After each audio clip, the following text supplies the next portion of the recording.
Hello, everybody. This is a special edition of Ask the Experts. I don't know if we have we have two great guests. Heshi Tischler will be joining us later. Today, Leticia Romero is going to play guest, and today our topic is going to be about cancel culture. What is cancel culture, right? And I actually wrote stuff down for this show, so hopefully it's a little more organized than normal because usually I just wing it. But the collective canceling of someone, even on the internet, creates a sense of unity and reinforces the feeling of togetherness that we are a group, and we don't tolerate that kind of behavior. It reinforces, at a time of political division, a sense of shared solidarity, at least among the people who are doing the canceling. And each side has their own version of cancelers, right? So it's a psychologically intoxicated to feel part of a group and to feel part of something larger than yourself. And we're experiencing cancel culture at enormous levels. It's always existed. When somebody does something terrible that we all agree is awful, we without maybe even realizing it, we cancel them. I don't want to watch that show anymore. I know that actor hit his wife, so I'm not going to watch NCIS. We do it, and is it okay? Yeah, it's natural, I think. But what I think the problem is when our media and our government participate in that cancel culture. So for a government official or for the media to call for canceling of other people, for other tech companies to call for the canceling of other tech companies is too far. This is a market, and the market shall decide, right? If people think Parler is terrible, they're not going to be on Parler. If people think Facebook is the good doesn't outweigh the bad, they're going to leave Facebook, and that's free market, and that's the way it should be. But to have our government officials, presidents, vice presidents, either side of the aisle here, I'm not playing sides. It's unacceptable. It's using a tool as a weapon to further their gains. We changed at some point, and Leticia, I'm gonna ask you to jump in now. We changed at some point where actions don't speak louder than words. Words now speak louder than actions. Virtue signaling is the other term that I like to use. People use virtue signaling as if they're actually doing something to help. And you're not, you're dividing. Yep. Virtue signaling disgusts me. It's the same reason why Leticia and, the Vaughn Agency is a really interesting company, and Leticia and I formed this company because we're like-minded, and stop me if I'm speaking out of school here. We're like-minded because we believe in action. We believe in, regardless of money. Money is not, unfortunately for us, a factor in our decisions to help people and to do the things we do. We've given more to charity than we've taken in our own pockets since this company started, we don't really talk about it that often. We don't jump up on a soapbox and scream, look what I did, There are cases where we do because we think it'll help the charity. But for the most part, we do it, and you may never know it had happened, but we know because we believe actions speak louder than words, right? We're not going to allow people to cancel people for political gain. Yeah. You can cancel somebody because they're an asshole. You can cancel somebody because they did something racist. You can cancel somebody because they hurt your brother or your sister. But to use it for political gain, it's disgusting. And Leticia, we can jump right into what happened with you and the video, the cleverly edited video that hit the internet recently, where they clipped you, where it looks like you're just saying Heil Hitler out of the random blue. In the middle of the conversation, I just decide to scream that Nazi call. It's a joke that anyone would take that clip and use it to define who I am. I keep saying that what they're trying to do here is clear. It's a campaign because they saw an opening to say, with all that's happening with President Trump right now, that Trump supporters are all radical and they're all white supremacists. And, this is a literal campaign, make no mistake, to ensure that the Democrat Party holds control of the 2020 of the House and Congress in 2022.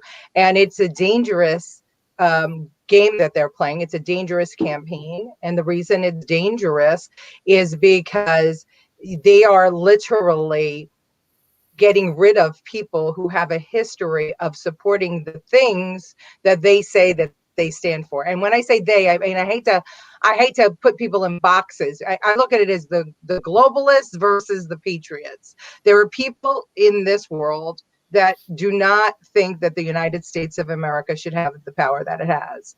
And so they want to pick it apart and spread the money to other countries who need it more.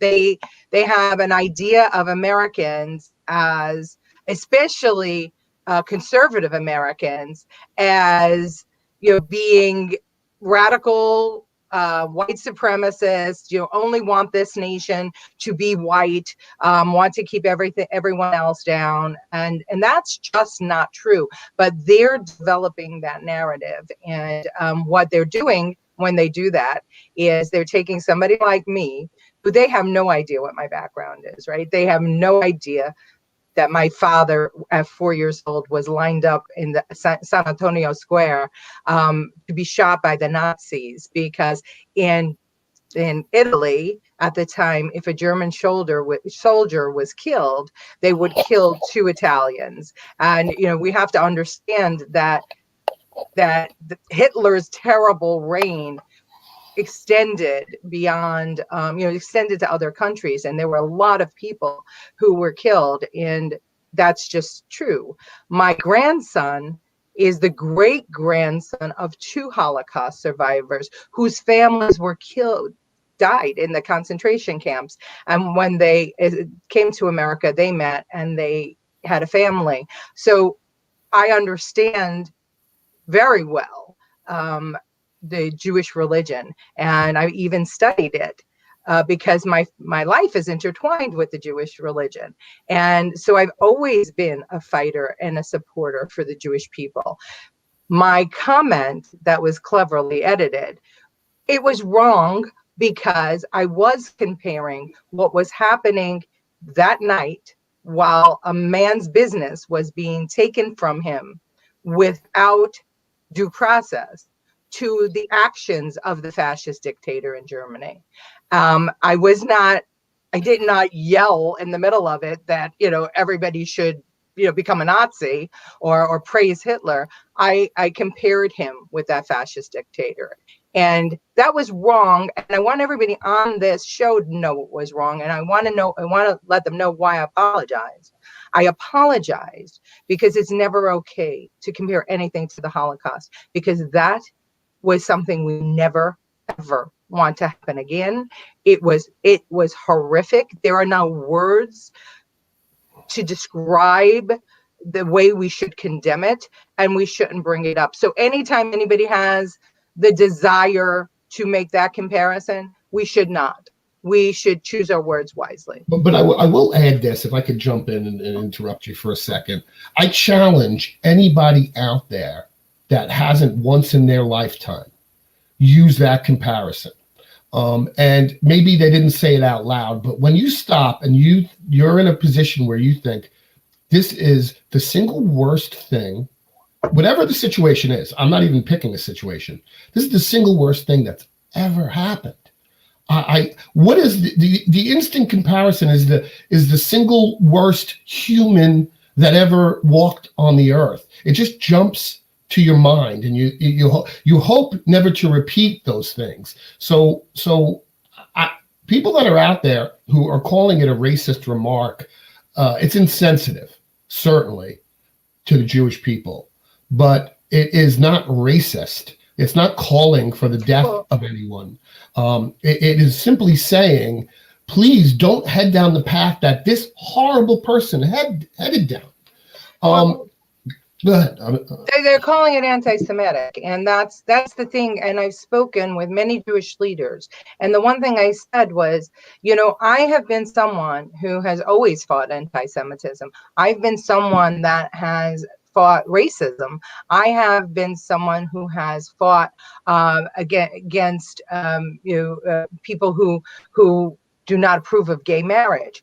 I have stood up and been counted on the side of everyone deserves respect, dignity, and the ability to enjoy their lives. But now, because a whole bunch of people, thousands, because it was shared, saw that clipped video.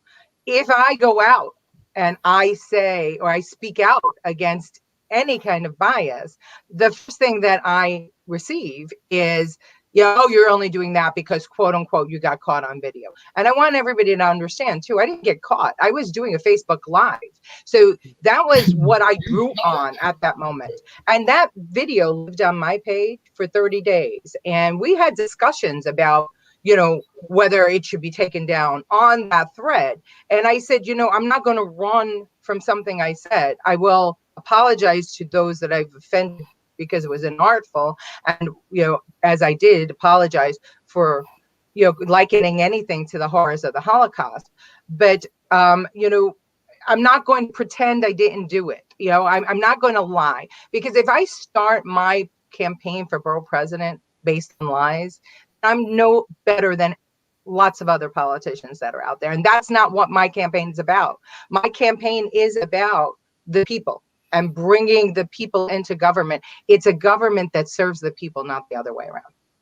Yeah, and I've known, what I find interesting about the attacks on you, and this is where hypocrisy just reigns and makes my brain melt. The attacks on you are calling you a Nazi. Yeah. You're mad that they're mad that you use that, but they can use it. It's okay because, it's me, not her. I'm on my side. I find that to be one of the largest hypocrisies to ever walk on the earth. And I have to be honest with you. I've made these mistakes in my life too. We've all had slips of words. I think I called Cuomo the Führer once. And out of all this, I've learned that, your sentence hit home with me because I didn't think anything of it. I felt like he was acting like a dictator. So I didn't think anything of it. But, they're nothing like your words, nothing should be compared to it. Hit home with me too. So I've taken that out of my language, that's for sure. But again, these are not racist statements. Racist statements are calling for harm to to groups based on their skin color, their religion, or their beliefs. And I know that is not what you stand for. I certainly do not stand for that. We go out of our way to make sure that everyone is treated fairly in our lives. So I'm really twisted by it. I'm also twisted by the fact that the political opportunist jumped on your back with this one too, and I'm probably going to get some heat. But frankly, there are people I know that made posts. I won't mention any names, but they came from your opponent's camp that I know have used these phrases in front of me. Yeah, in front of me. But they saw an opportunity, didn't they? They said, "Well, she's a threat. We got to do whatever we can do to make sure that Letitia Ramoro doesn't become our borough president. So now I'll take the moral high ground and I'm going to virtue signal. And this is from the right, not from the left. That's right. The whole attack came from the right. The people that attacked me hardest were the right. Thankfully, I have a wide a large group of friends from every ethnicity, every religion. And my Jewish friends said to me, we understand where you were going, and it's used far too often. And I said, you know what, I'm going to use this as a teaching moment for others, because as you rightly said, George, it's used far too often, that comparison. And Joe Biden, in his video against President Trump, had Hitler in his video. I mean, I can't tell you how many times. Nobody canceled Joe for that, did they? That's right. But it's wrong. And please, everybody who is listening now, I'm using this as a teaching moment. Do not compare anything to the Holocaust, ever. I understand that some of us have that connection to, and it stirs up memories. Certainly it did that night for me, from the stories my grandmother told me about what was done in Italy by the Germans, and the taking of businesses in the dark of night, and the storming in homes and pulling young children, young men out of their beds to be lined up in the square. I mean, the terror that my grandmother and my father, he didn't remember it as well, obviously, because he was young, but those things, I buried them inside. And I later learned, and this was interesting, I later learned, because I did take part in the Holocaust Remembrance lecture from Holocaust children of Holocaust survivors, that these memories are stored because we hear them in families, and they come out when you least expect it, and they manifest themselves in different ways. So I didn't even realize how angry and why I was so angry that night. It was beyond Max Public House. It was more about, how are we doing this? This is America. And I didn't feel like I was in America anymore. So, but I don't want to digress. Don't use the words Nazis. Don't compare anyone to the Holocaust. It should never, ever, can never happen again. We should never allow it to happen again. And we must always remember those horrors. And we must remember those people we lost with respect and dignity. So don't trivialize the Holocaust, period. Yeah. And don't train. And, by the way, batting around the word racist and anti-Semite to people that aren't those things trivializes that impact. I mean, again, if you take a look at my background, George's background, you will see that I've spent a lifetime, he spends a lifetime fighting for people's rights. When you trivialize those words and you label people to, as something they are not, then you lose allies in the battle against bigotry, racism, and against against anti-Semitic. Meaningless. The words become meaningless. Yeah. I was having a conversation in a Facebook chat room with a musician that I used to have at my bar, and he's not a liberal but a far left progressive, and we started having this conversation surrounding the impeachment and why it shouldn't happen. And as always, I keep it respectful. I never base to attacking people. And then the comment I got was, well, you're a Nazi, so I'm not sure I should listen to you. And I said, what makes you think that I'm a Nazi? What leads you? You support Trump. Mm-hmm. So that's what makes me a Nazi. The guy who made Jerusalem the capital, put our embassy in Jerusalem. Really, that's the comparison that you decide to make, and it's because it's the worst thing he could think of, right? To call me, but it's not reality. I've been called a racist because I support Trump, and one of the things that. I don't even know if you would want me to talk about this stuff. You just jump in and put your hand up, all right? But I know we talk about everything because it's all going to be spoken about. I hide nothing, and people know it. One of the things you and I shared, even from the very beginning stages of the Vaughn Agency, and again, if I'm speaking at a school, maybe it's just me that thought this, but we talk about the Mason-Dixon line here on Staten Island, right? From the day we've met. It has been, I don't want to even say an unspoken goal. I think we have spoken about it, but we've always tried to get the Mason-Dixon line erased and to bring people together. And one of the very first things that you did, and normally, again, we don't talk about this stuff in public, but I feel like I have to. So you brought me to the Calvary Baptist Church. That's right. When I received the Martin Luther King Award. Yeah, for your work in the community, and you that was a drug for me. I realized that, here we took all these people from the South Shore and we brought them over to the North Shore and helped each other celebrate Christmas every year. Oh, I'm sorry. It wasn't Calvary. That's Mount Sinai. That's the Mount Sinai. It's the Mount Sinai Church, and Bishop Brown is the head of it. And that's where the Staten Island Downtown Alliance and the Jersey Street Merchant Association, which the Alliance helped develop, we have been working to help the residents on Jersey Street, which many people from Staten Island know, has been long ignored, and it needs help. And with the Kiwanis Club, came in and actually brought food and toys for the children.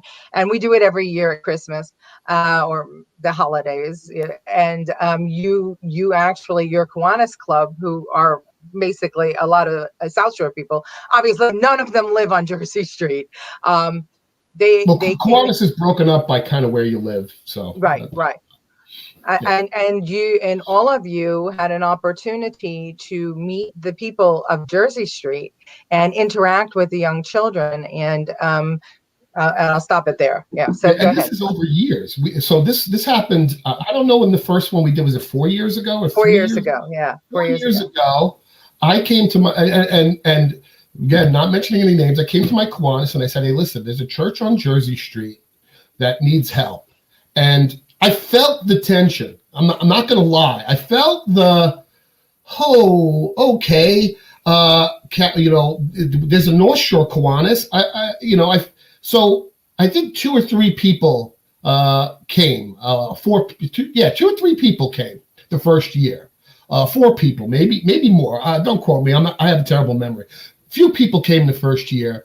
We collected donations from around the community, restaurants on the North Shore, restaurants on the South Shore, restaurants in Mid-Island. We had the Manfredi movement collect toys, which was amazing. Joe Quadera, wow, what an amazing young man. He collected toys, and the few of us went down there, and we brought them their toys. And we all had hot dogs and food together. And after that was everyone came to me. The 5 people that were there started talking about it in the meetings. Like, this was the greatest experience of my life. They got more out of it than they gave. And that was the beginning of trying to erase this Mason-Dixon line between the North Shore and the South Shore. And then the year after that, we had twice the amount of people coming. And then the year after that, the church was packed. The Kiwanians were knee deep. And then and the year after that, it was standing room only. People were begging. I had to tell people they couldn't come help because we didn't have room in the kitchen.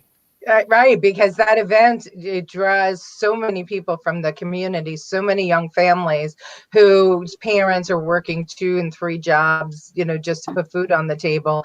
And the Kiwanians bringing gifts for them to celebrate, and also we had South Shore synagogues involved in it. It was Debbie truly Rose was a big help for us. Yeah, it was truly an interfaith. And, unfortunately, this year we weren't able to figure out a way to get it done with COVID. But what did come out of it, and we're still waiting to do it, is a program where the Kiwanians, who are all business people, mentor young kids from the community about starting their own businesses and becoming opening their own business, becoming business people, and follow them through junior high school and all the way out of high school. So I hope that we're able to do that. That's one of the things that, as borough president, I certainly want to do, is to have our business community mentoring our young people, because when you think about it, the vocational programs in high school today, they don't really match up with the jobs the city offers. What I mean by that, a lot of the programs include graphic design, set design, things like that. But we need bus drivers. We need police officers. We need teachers. We need janitors for the school. We need superintendents. The city has a plethora of civil service jobs that our children can come out of high school if they're not the type of kid that college is a fit for. They could come out of high school and get a gainful employment with one of the civil service unions doing work for the people of the city of New York. And the fact that we don't have that's not our major focus in our high schools right now when it comes to vocation, it boggles my mind. So for me, I'd like to team up business people with young people for the purposes of mentoring. And the Staten Island Chamber of Commerce does a great program. It's called Young Entrepreneurs Academy, which we have been a part of for years. And I'd like to see that replicated in a real way throughout our New York City high schools, at least here in Staten Island. And here's the damages of cancel culture, right? First, actions speak louder than words, and you've proven that to me your entire life. And I implore everybody, judge somebody on their actions. One of the shrapnels of all this, and I remember when this first dropped, when the video of you just hit, I remember thinking to myself, oh my God, we're not going to be able, they're not going to let us do, they're not going to because that's what society has programmed us to believe right now. And the media jumping on it, and our own friends on the right jumping on it, and you know who you are. Jumping on it. They clipped it and sent it out. I'm not okay with it. Don't take the good people out of the community with this cancel culture. Don't do it, especially not for political gain, especially not.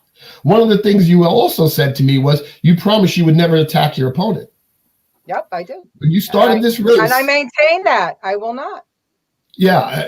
And it's killing me because I'd love to at this point, but I'm glad that you're taking the high road.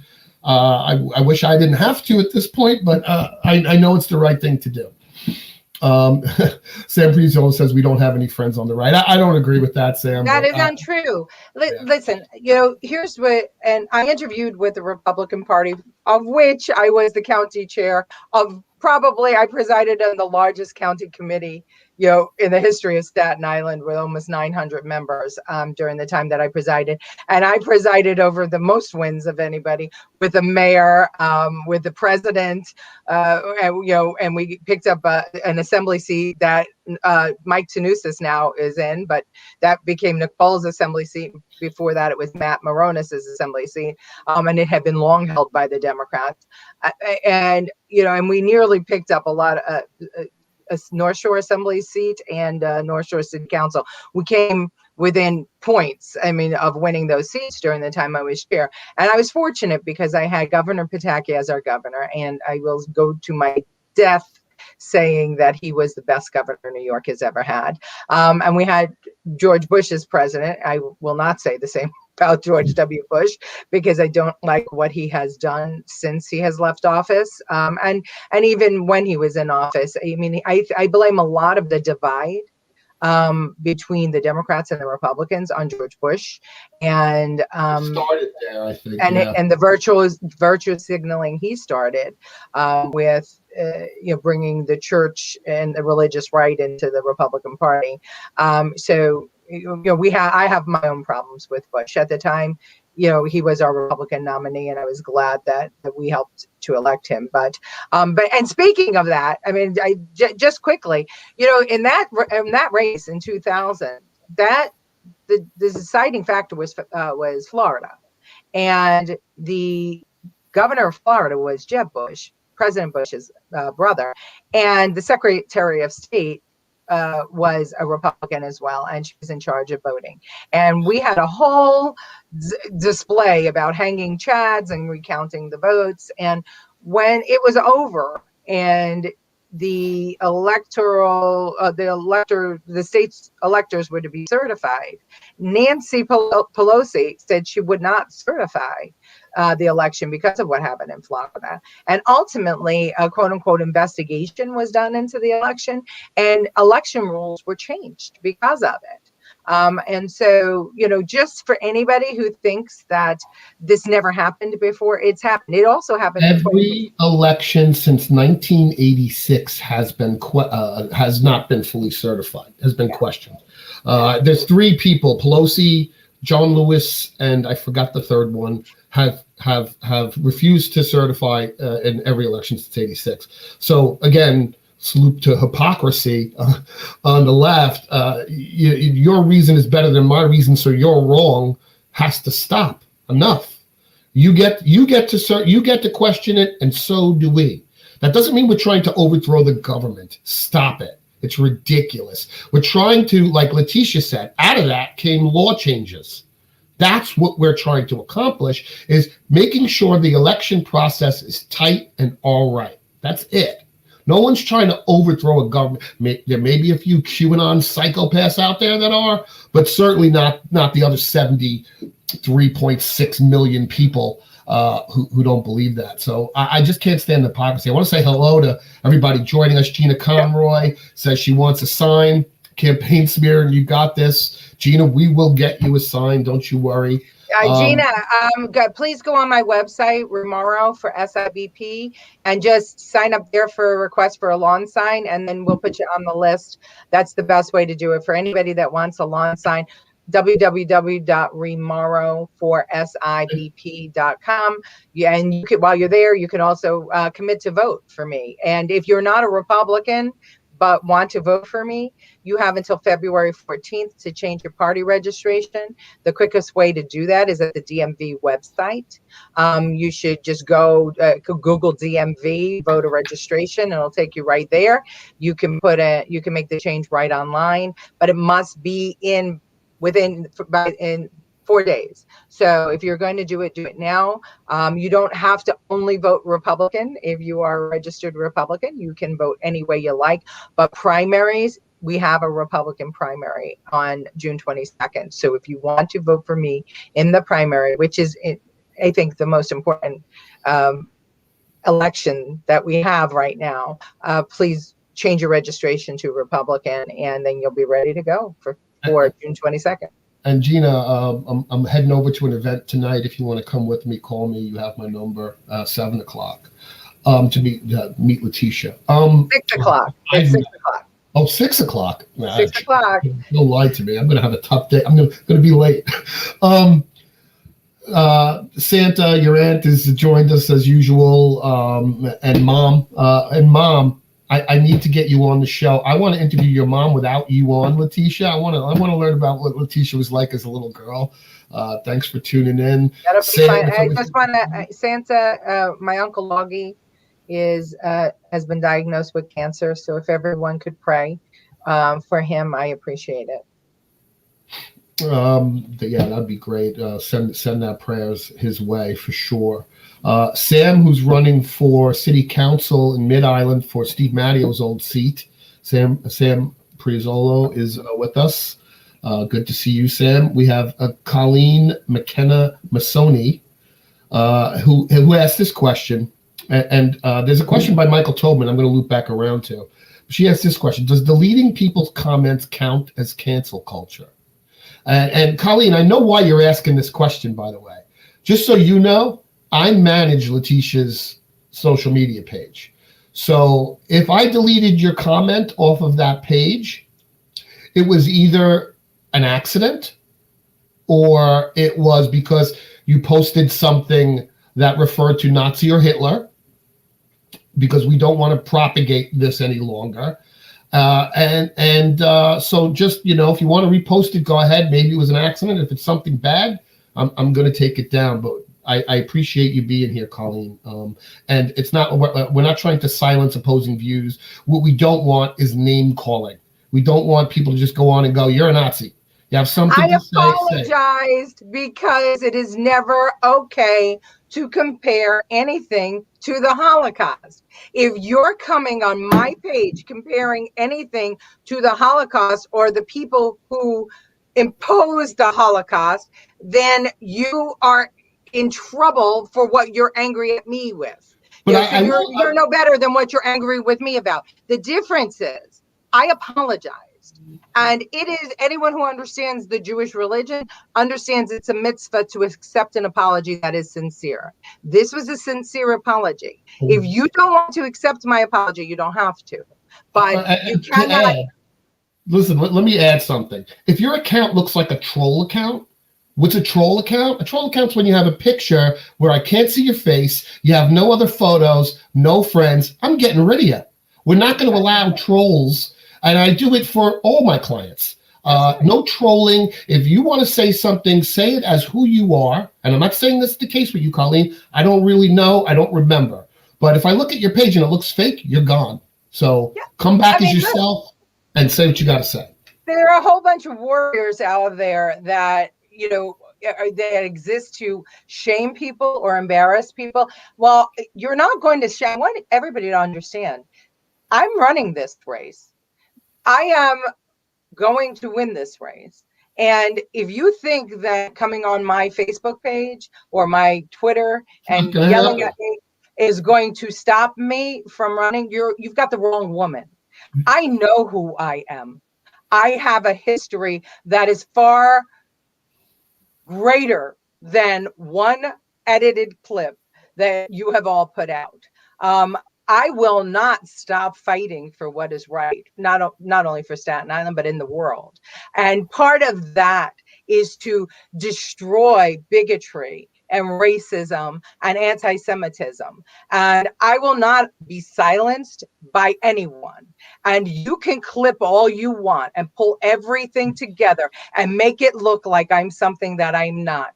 But I know who I am, and the people of Staten Island know who I am. So don't play holier than thou with me, and don't think that somehow you're better than me, because you aren't, and we should all be treated with dignity and respect. Have I been snarky? You bet your ass I've been snarky. Have I been angry? You bet I've been angry.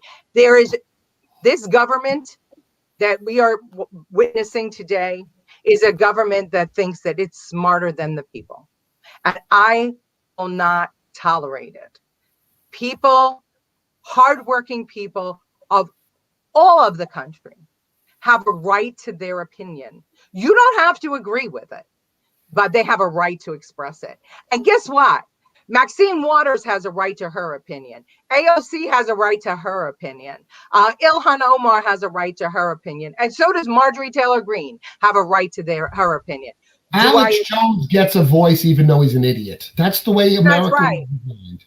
That's right. I'm sorry if you don't like it. People have died for that right. And I'll die for that right. That's why my personal Facebook page, everybody gets an opportunity to speak.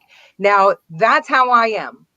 You don't like it, then I'm not the candidate for you. So fine. If you have we're something, not going to let you troll. We're not going to let you troll the page, and it's that simple. And is it canceling? You bet. How does it taste? It sucks, right? Sucks. Yeah. Sorry, I'm being so harsh on it. Heshi is joining us, George. All right. Well, let Heshi get connected, and then we'll bring him in. He's still waiting to get his video online. Heshi, if you're there, you need to allow the video, because that's a picture of somebody doesn't look like you. There you are. And nice to meet you. Thanks for joining us today. I don't hear you. Your microphone, Heshi. Your microphone. No microphone. And while he's getting his microphone squared away,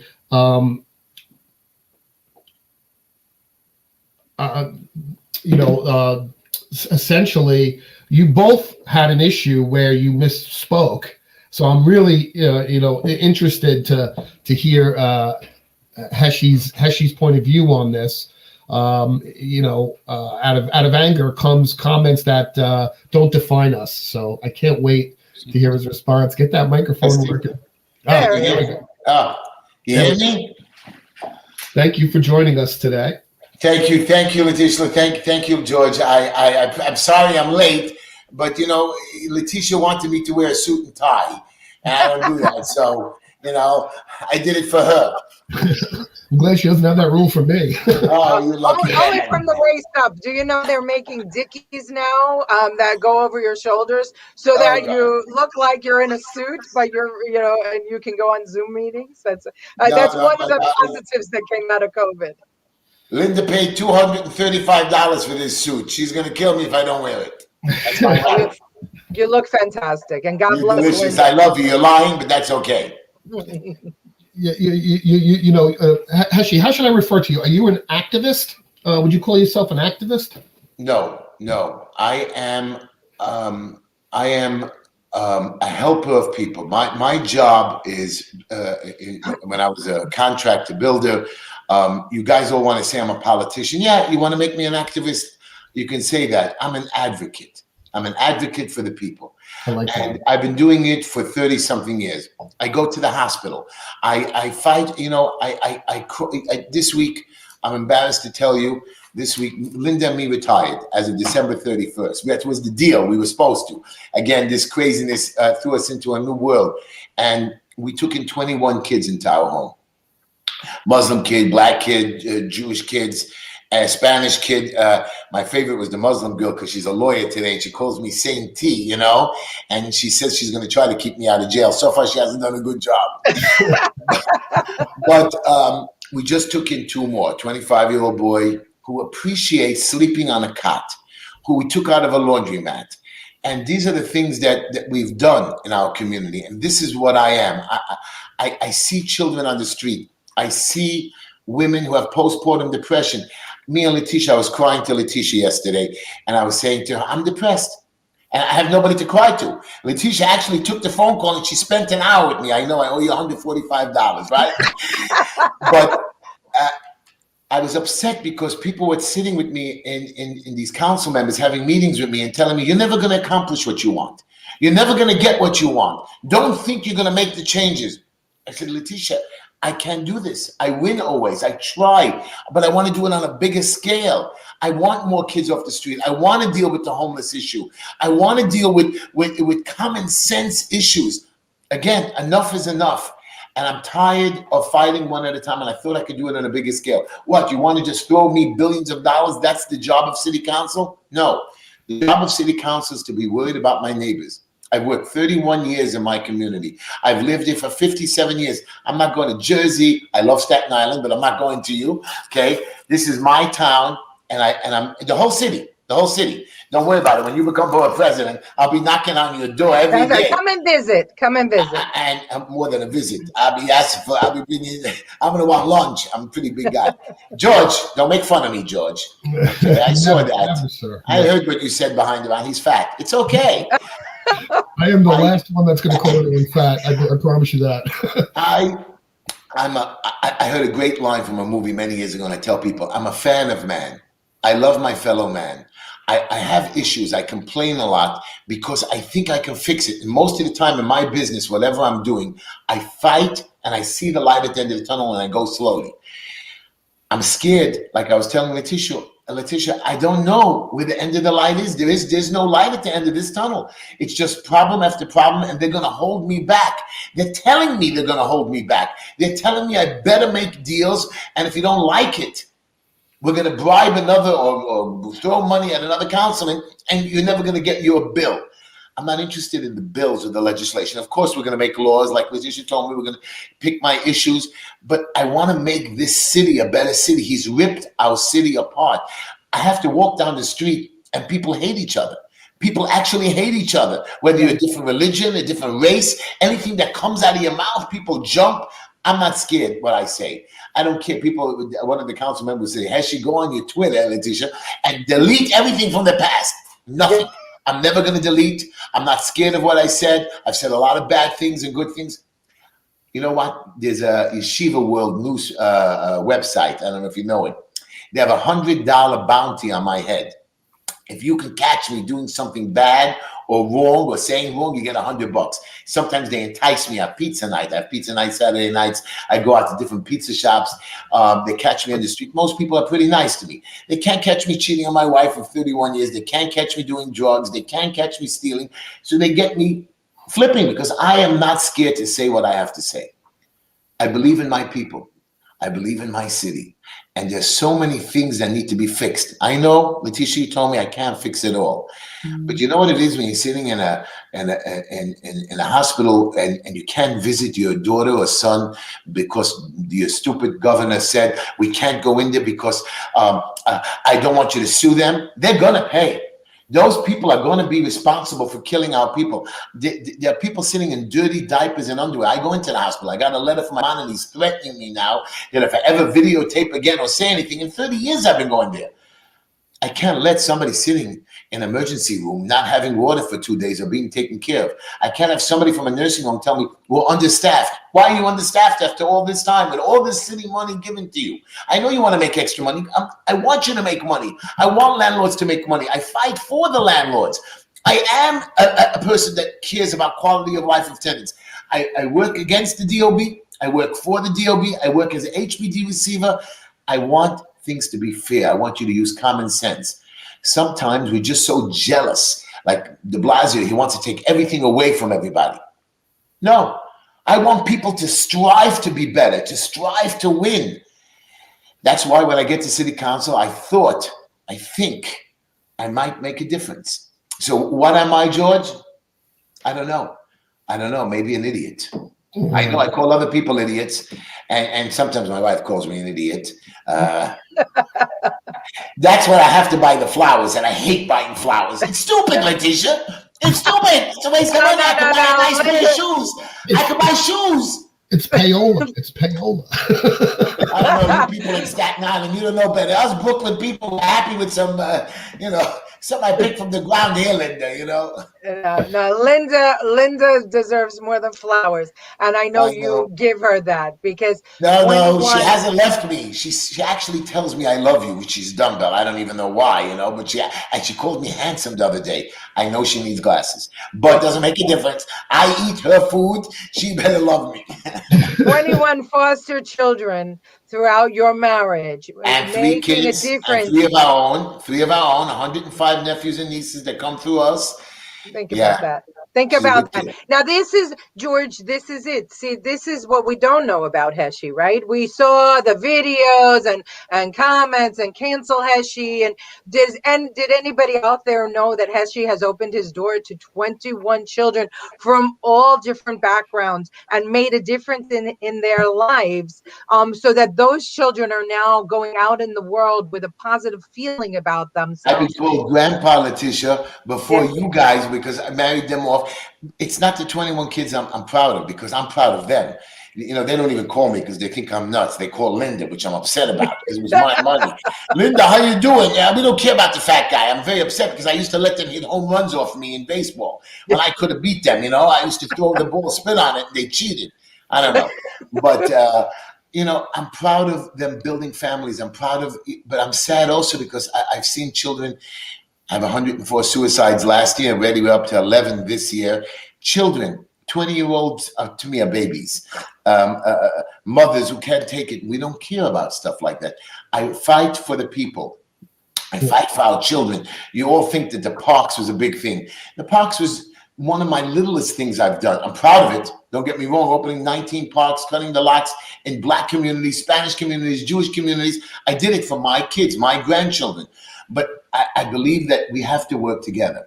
And I am a fighter for the people. When I go to the hospital, you people think I want to hear your problems.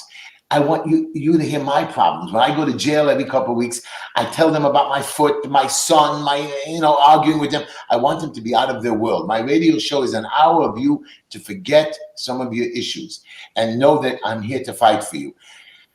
I'm sad sometimes when I lose. You're going to say you can't win. Letitia, you're right. I can't win it all the time. I want to. I can't take bullying. I can't take when a mayor or governor think that they have a right to take away my building. They have a right to raise my taxes. They have a right to close my restaurant just like that. And we just beat them. There was we just won a court case 2 days ago against the governor. All religious institutions, no more restrictions. You know about that? No God more. bless you. God bless you. No. Because they The were governor taking is now God out making of our lives. Yeah. nothing. There's no restrictions, George. Nothing. No 25%, no 10%. This stupid governor is going to make a new executive order. Now, understand, is the court right? Does the court override this executive order? We did. Now he can just make another executive order. This is a man who doesn't want to listen to the law. That's right. And we have to follow it. And I'm tired of that. A bad law is not a law. And I love my police officers. I know they arrested me. They had to do it. Those police officers, by the way, delivered my first child at home. I caught my baby coming out, and they came and saved me. So the officers can beat me. They can arrest me. They're mine. Police officers are mine, and they can never do wrong by me. I'm mine. Okay, I disappoint when something is wrong, and I talk to them. But they've helped me out with children, with drugs. People get arrested, and you work with them. I work with everybody. I love this city so much. You guys don't even understand how much I love my neighbors, my community that we built. I walk around Brighton Beach, Sheepshead Bay, Borough Park, Staten Island. I lived in Staten Island for a year. I ran away from home. And I didn't really run away. I had a car there in 1988 or 87, and it was great. I love Staten Island. I love all over this city. We built it. We worked from the 70s. I was there when the city was on fire. And look at us. And you just want to take things away. You want to make everybody crazy. And we were doing so good. I'm disappointed. I'm disappointed that we just want to hate.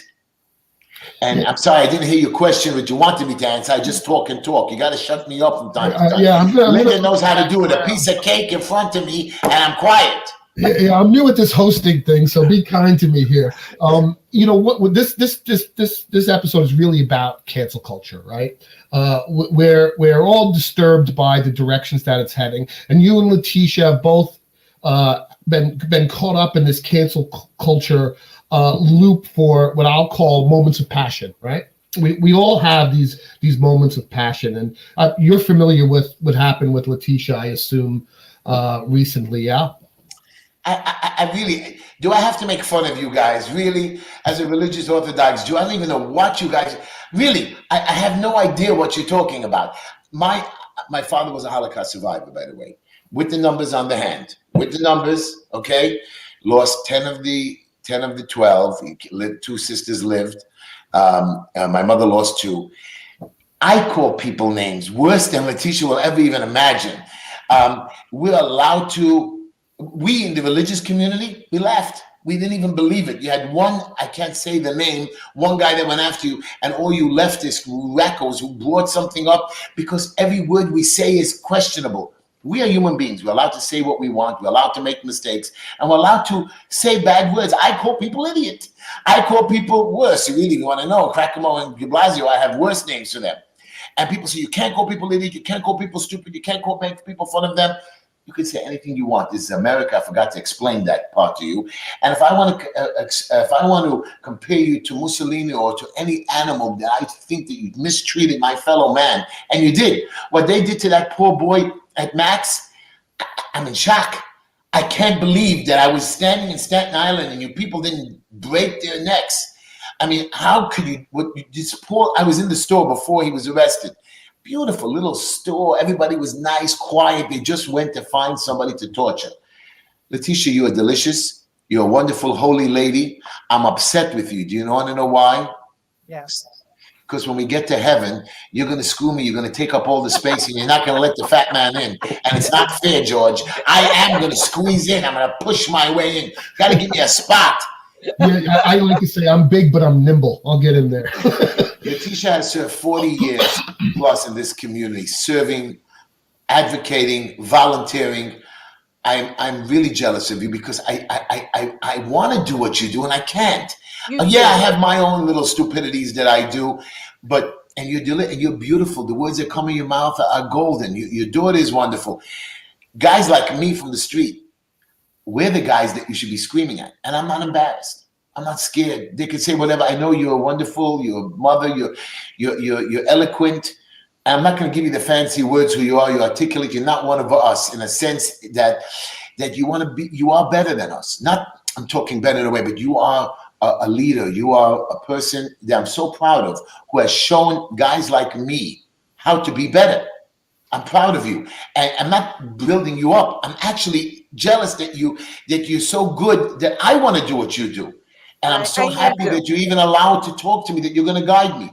And when you are borough president, I'm city councilwoman, man, I know you're going to make me sit in the corner. Better have a big chair. George, make sure you have a big chair for me. We're going to do good. We're going to make the city better. I know you want me to calm down. I can't. I'm going to make change. I know everybody, they're sitting me down the last few days. Heshi, you've got to chill. I'll do it, but that's not the way things work in the city. So far, by chilling, nothing is getting done. Well, that's it. Here's the thing. I mean, and Heshi, say hello to Sam Pirazzolo. He's running for city council too. Sam, I want a meeting with you, Sam. We're going to be 26 members strong. We're going to fight. This is never going to happen again, Sam. Come to my house. Wife is not a good cook, but come over, Sam. Oh, don't you? I know, Letitia, I wasn't talking to you because I know you're going to take Linda's side. I hate you women. You're all against me. I'm not buying her flowers. I hope you have a comfortable couch. I want her shoes. Isn't shoes better than flowers? No, shoes and flowers. That's how it goes.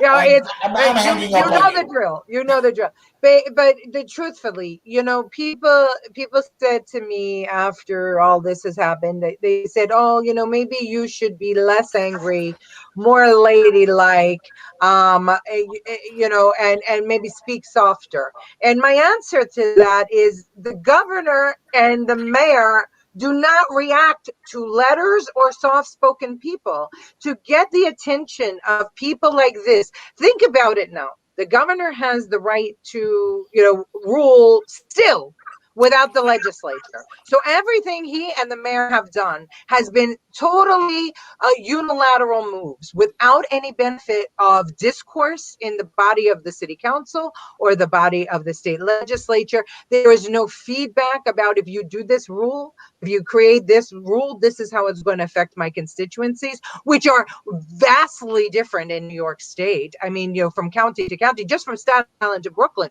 look at the difference that we have, So Heshi and I, while we may be a little rough sometimes, if people look at our life and what we do, then you get the whole picture. You get the picture of the person. And to decide based on any snippet of anything that somebody is now not fit for office it's just wrong. It's absolutely wrong. And I have said it and I'll say it again, and I know Heshi feels the same. I will die for your right to say whatever you want to say, even if that right is to say something bad about me. I will not allow, however, you to criticize either me or anyone else with the same thing you're accusing us of. That is hypocrisy, and that is what I don't abide. I don't abide hypocrisy, and we've seen the hypocrisy in the. It's horrible. Letitia, let's be honest with each other. I worked in every inch of this city, all 5 boroughs, all over the place. I hear words coming out of people's mouths from every different culture that will shock you. I mean, not us. And you know that what everybody says. I mean, I remember when I was a little boy. It was I think it was 68, 69. I came home from first grade and I said a bad word. I said a bad word about a black person. I was in first grade. Everybody learned these stupid words. My mother smacked me. Back then we could smack our kids. And my mother sat me down with my father and they explained to me the Holocaust. They explained to me prejudice. They explained to me black and white. And in my household, when my kids were born, we learned that. My father was marching with Martin Luther King. Really, we understand. I grew up with Italians. I grew up with I was in our neighborhood in Benson as we fought the Italian boys and the Jewish boys. I remember the priest and the rabbi coming with banging our ears, and again they can hit us back then. And the Jews had to work in the church. The Italian boys had to work in the synagogue. And it was funny. I said, you can't do that. And they told us to shut up or they'll hit us again. This is what we do. We teach our children. This is where it starts. Prejudice, say what you got to say, but say it correctly. And you can make any mistake you want. We all make mistakes over and over and over again. me and Linda, when we got married, we slept on a mattress on the floor. She has a bed now. Yes, Letitia. She has a bed, a nice one. Okay. She's got And shoes in the bed. I only have a small section of it. I'm only allowed to sleep on the edge, and she steals most of the blanket. Terrible, this woman. I'm telling you, she makes me miserable 31 years. And I'm not even allowed to plug in the phone in the room. You know what I mean? You know, she plugs in her cell phone, not mine. But I understand what it is to be. I understand what it is to struggle. I understand what it is to people who have nowhere to go. And sometimes their emotions, they let it slip. They say whatever they have to do. I'm an emotional person. Always will be. When you hear me at my Shabbos table, you know, when the kids, our door's open. If you need a meal, just pop on in. Really, there's always an extra, you know, I don't like using the paper plates like you fancy people today, you know, the paper cups. I need a glass. I have to drink out of a glass on a dish. Linda knows that. And sometimes I see her taking out extra dishes on the side. I say, what are you doing? We only have like 6 people or 5. No, I know you, Heshi. Somebody's always going to pop up and you only want dishes. I love that. I love people that are prepared to say anything, to do anything, to help somebody else, take them off the street. Don't be embarrassed. I have problems that I don't know how to solve with the homeless issues. I'm going to try. I'm going to work on it. I have so much stacked against me going into city council. Yes, I'm an expert with the DOB, the DOT, the DOF. I'm going to make changes to help landlords, homeowners, very important.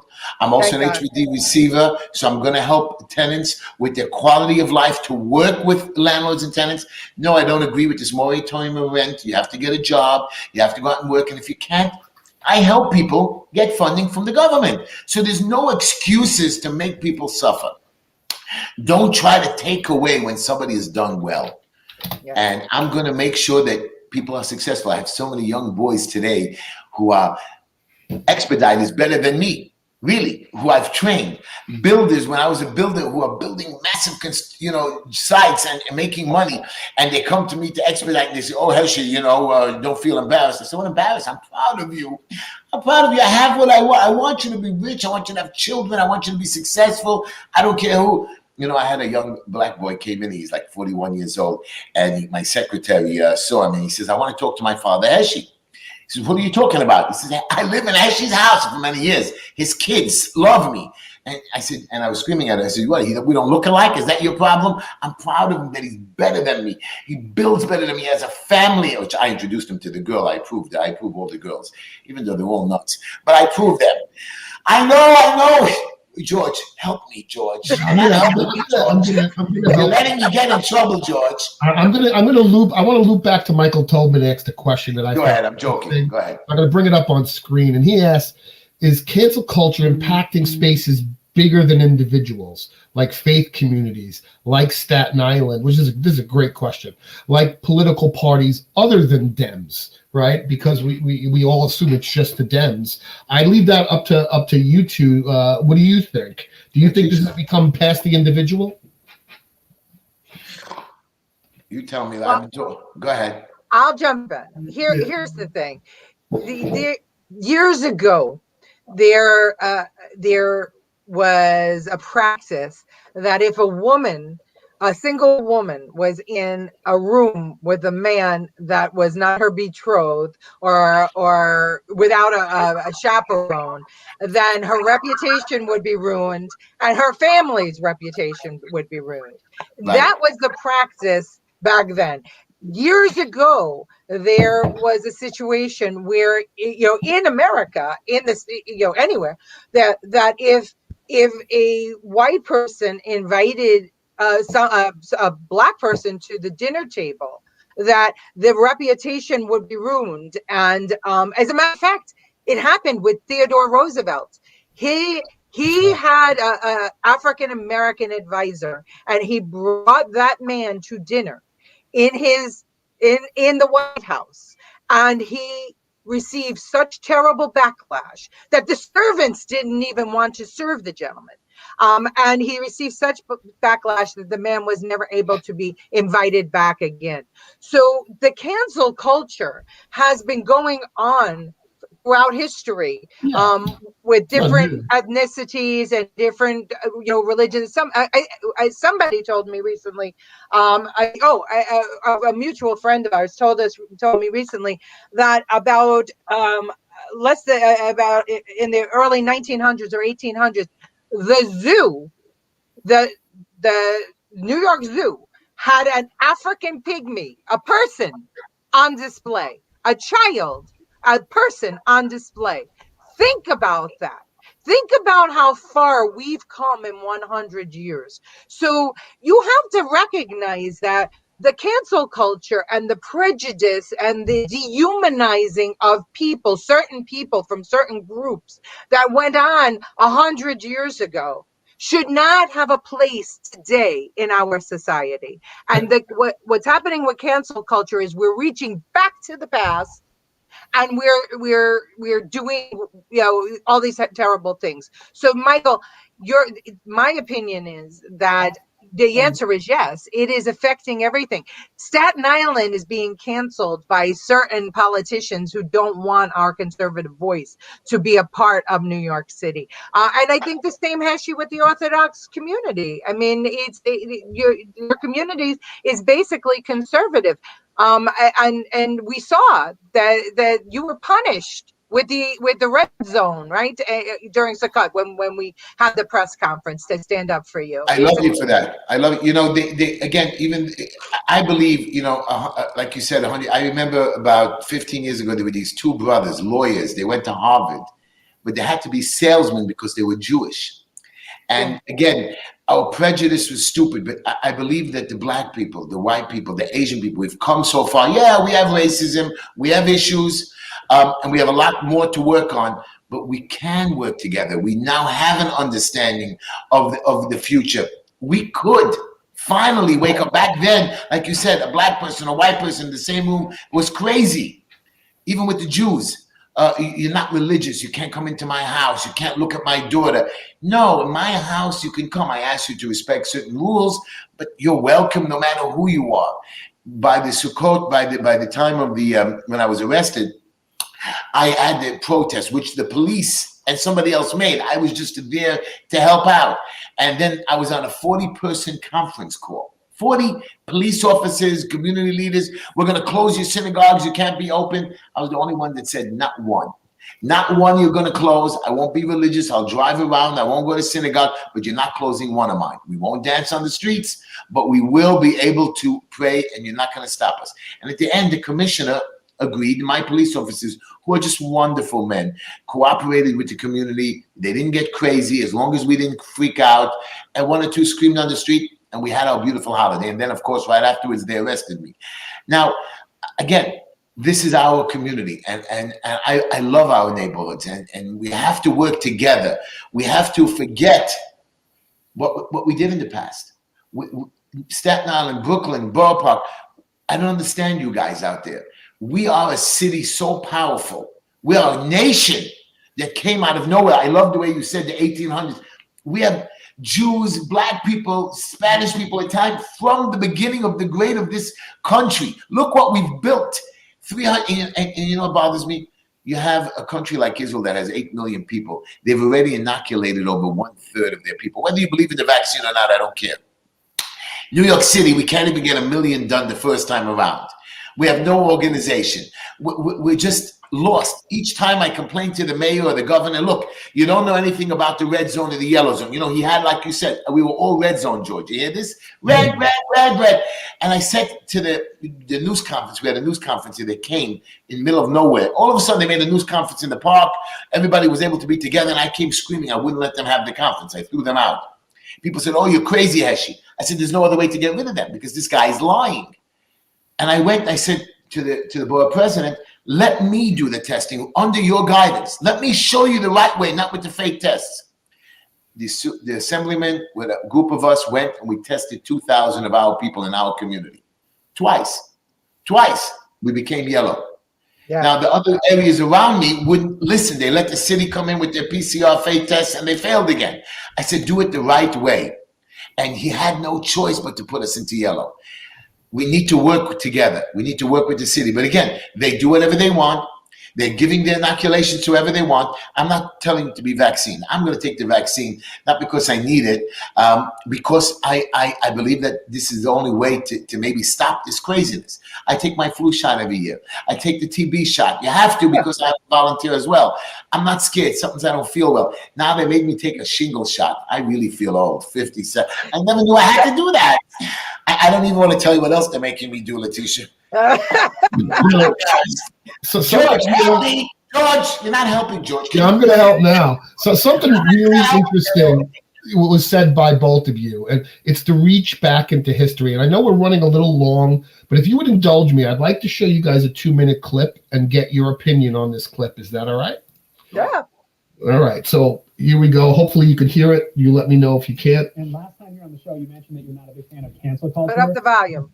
Then, I mean, cancel culture wasn't as big of a part of society. Now it's pretty much like a mainstream thing where you have statues coming down. Yeah. You have YouTube censoring doctors that may disagree with their opinion on coronavirus policies.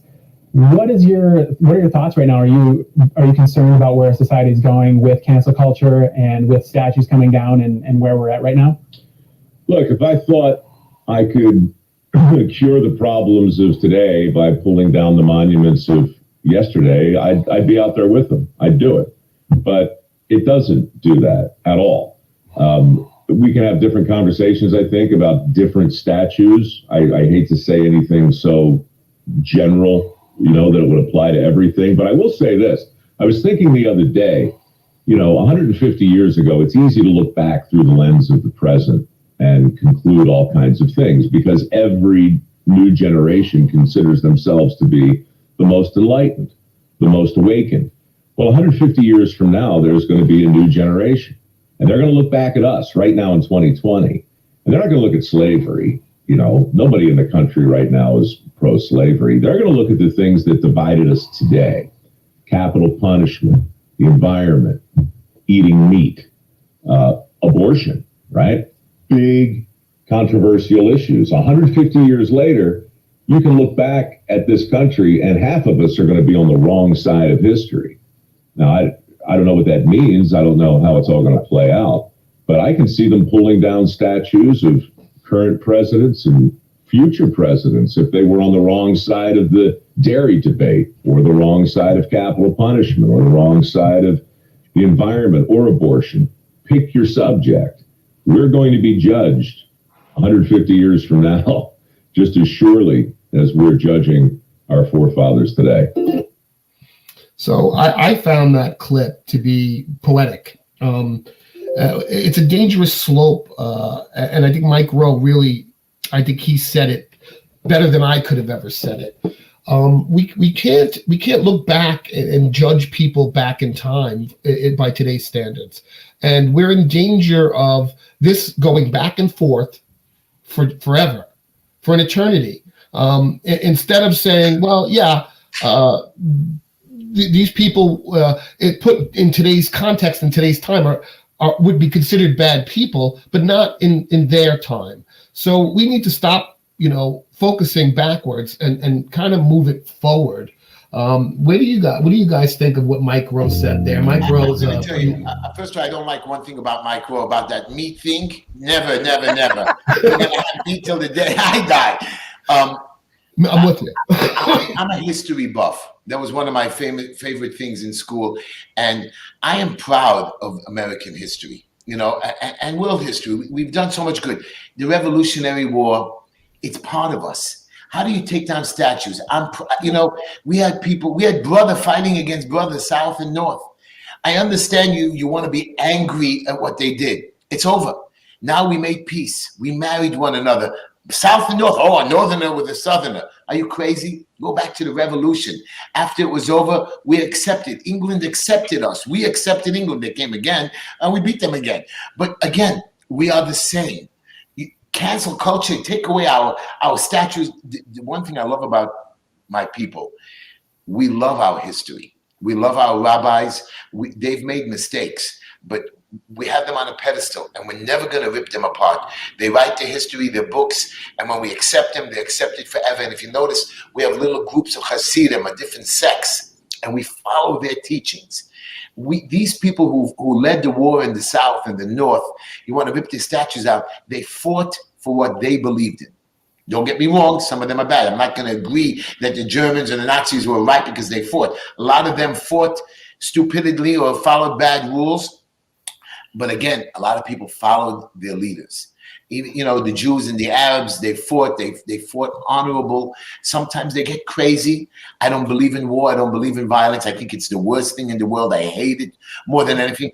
We have to look back, like Mike Rose said, and learn what they did wrong, and don't judge, because they're going to judge us in 150 years. Cancel culture, are you crazy? That's what you're busy with. You're busy canceling what made me what made me learn from you know, I watch now a 10-part series on General Grant, President Grant. Wow, blew me away with Lee, blew me away with all these guys. I like them all. They were wonderful. Of course, I'm not a Southerner. Of course, I don't believe in the rebel cause of that. I think it was wrong. But again, that's our history. That's our, you know, the wild, wild West. You know, all those towns with the shootings and the guns and the duels. Of course, it's wrong. That's what made us. Don't cancel it. Don't rip it down. Don't forget it, because we'll repeat it.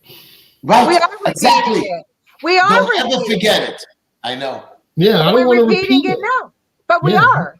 Yeah. I mean, you know, that's the fact is that things are so twisted, because I don't know why they're twisted, but they're twisted. That we're literally going back in time.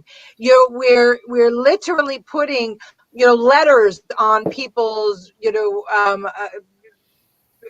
frocks, saying this is because you supported Donald Trump, you are now a radical, you know, right wing, white supremacist.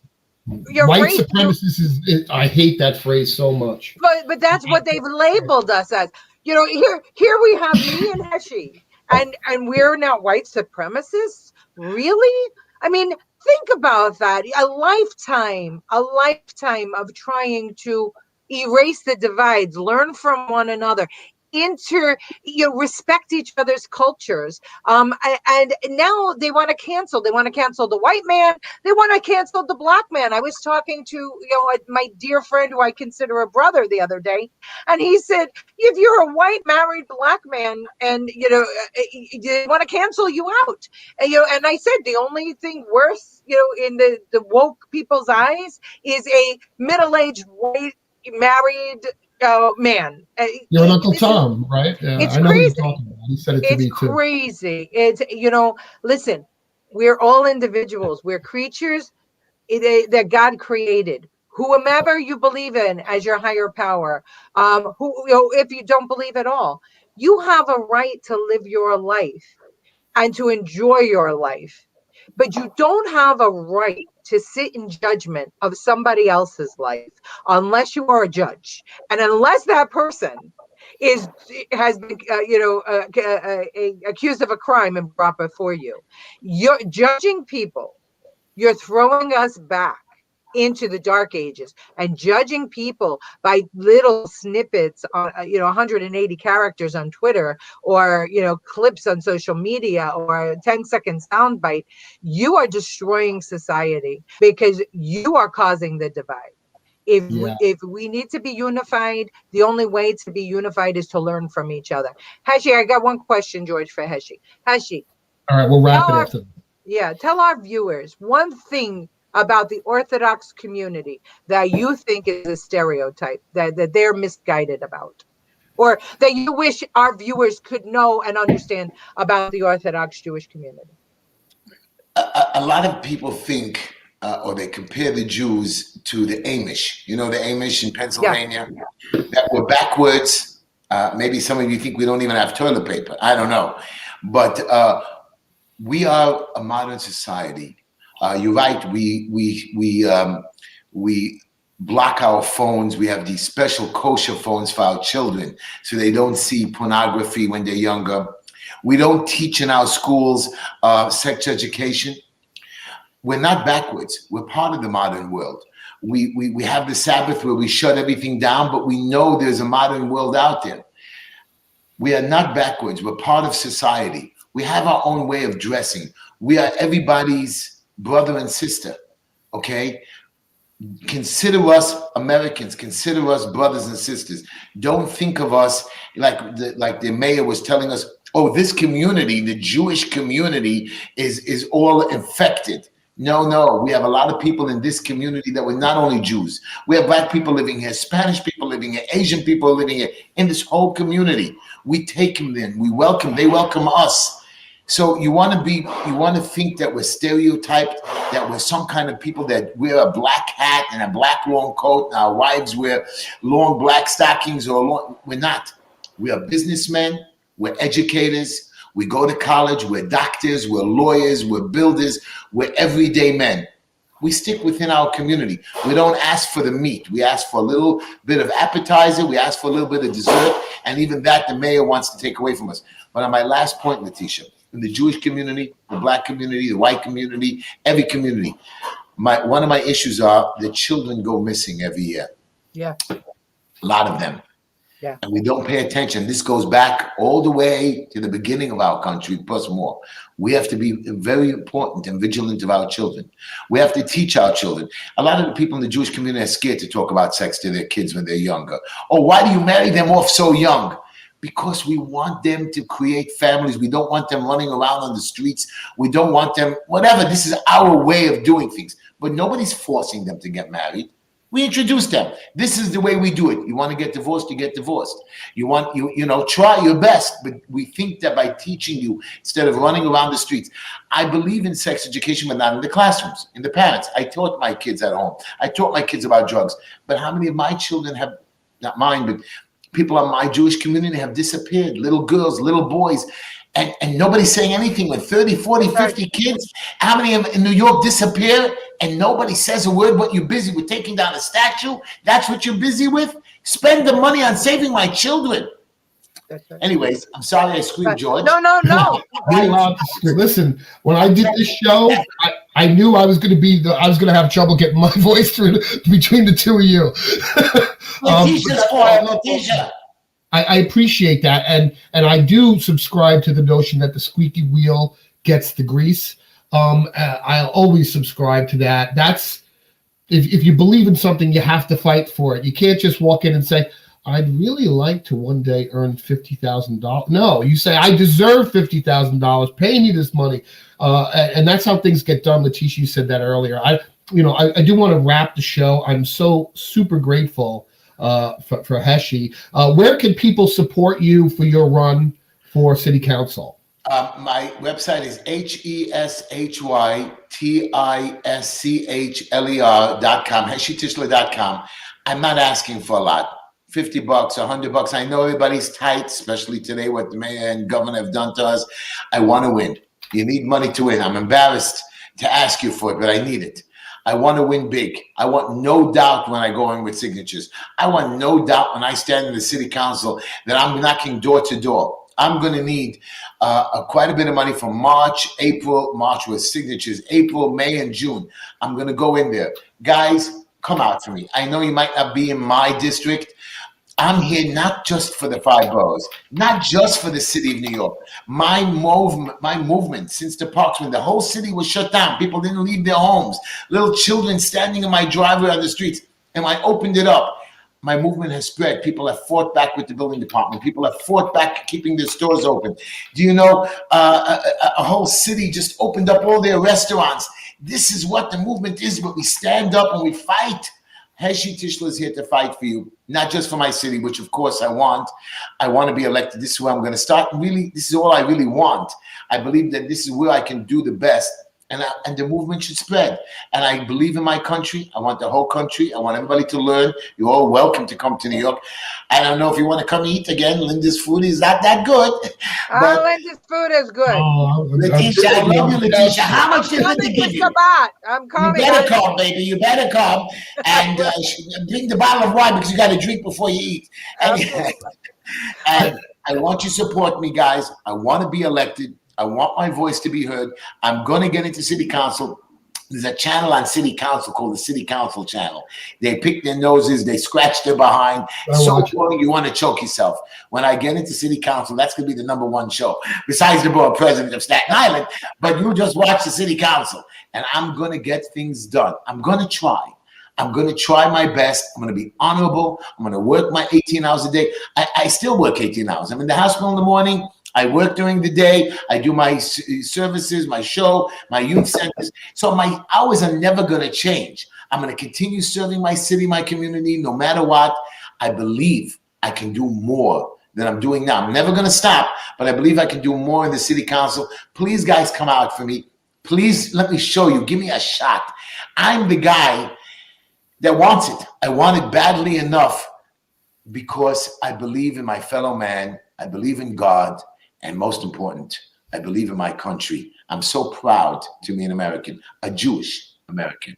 Well said, sir. Well said. Letitia, how can people support you? So people can support me going to www.remorrow.com. Any contribution, $10 or more, is matched 8 times. $1,500 is the maximum for borough president. The maximum match contribution is $175. So if you give $175, it's an 8 times match, but you add in the original and it's 9 times. So your dollar goes further in a city council race. The same is true of Heshi and Sam Pirozzolo, who's also on this stream. So anybody running for city council, when you donate $175, which is the most, they will get 9 times the $175. Or you can donate as little as 10. And so your $10 donation goes to 90. George, I just want to pick up quickly on what Heshi said because it's so important about the children going missing. The city in the state, they have rules and regulations regarding child abuse, and they are not nearly as strong as they need to be. And we have a friend, John Curley, who is my advisor on my campaign about child abuse and what goes on in the world with children, including child trafficking and kidnapping of children. And we don't talk about it nearly enough. And one of the things I adore about Heshi is that this is a focus of his. It's a focus of mine, and it should be a focus of all of us because our kids matter. That's why they need to go back to school. That's why they need to go back to playing sports. That's why they need to have their family, appreciated and they respect their family. Their family respects them, and that's why the greater community has to accept and help to raise these children and stand up for them. And so, thank you, Heshi, so very much for mentioning that. Yeah, thank you. Thank you. Thank you both for joining us on Ask the Expert. We look forward to following both your political careers from here on out, and we hope we can have you back. And thanks, everybody. Okay, next Wednesday at noon, I'm back as a host. Wednesday night, 9 o'clock tonight, my show. We forgot that. Wednesday night tonight. The show. Tell them where they can see your show. Just Enough Heshi, YouTube, Just Enough Heshi, Facebook. You can subscribe to YouTube and we'll give you notices. Or WSNR channel 620 AM, 9 to 10 o'clock tonight. I'll be making fun of Linda, of course. And I have to, Letitia. I have to. She expects it. And myself, of course. And we'll be talking about some serious issues in my community and around the city. Bye, guys. Bye, guys. And Martin Lee, thanks, man. I'm gonna leave out your comment. Please tell Heshi Lee. He said he has large cojones. He loves his people in his neighborhood. He proved it with bolt cutters and relinquishment of freedom. You go, Mr. Tischler. That's a good way to close it out. Thank you, Martin. Bye, everybody. Tune into Heshi's show tonight. Bye-bye.